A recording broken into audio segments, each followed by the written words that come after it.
twist of the wrist, he hears the roaring of the engine. System blaring, no destination in mind. Just trying to clear his thoughts, the stress is messing with his mind. Oh, it used to be so simple as a kid riding his bike, man. He could ride for hours, having the time of his life.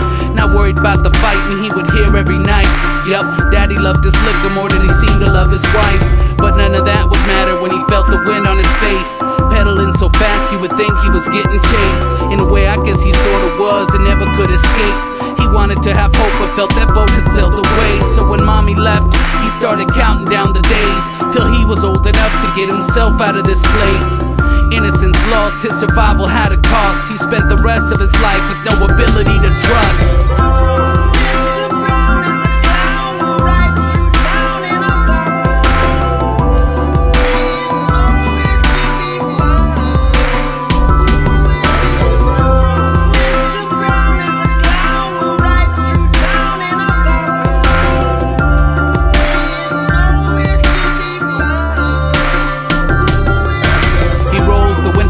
And exhales a cloud of smoke. Light post zipping by, he takes another toke. Self-made man, came from nothing, made it rich. Moved up from selling dimes to moving hair on by the brick. Went from a face in the crowd to the center of attention. Mr. Popular, buying the bar out for his henchmen. The bras, they stood in line trying to vie for his affection. And even through it all, he kept an eerie disconnection. He could feel the hatred, the jealousy and envy. Not even a piece of steel could give him peace of mind lately. Enjoyed showing out, kept diamonds on his neck and wrist.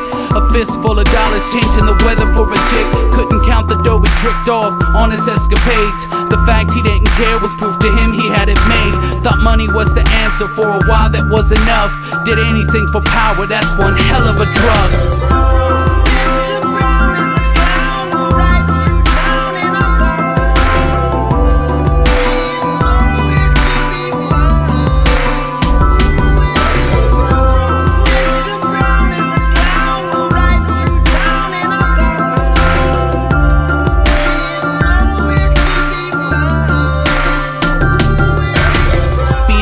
Back road, one hand holding his flask, taking swigs at the same demon that controlled his dad.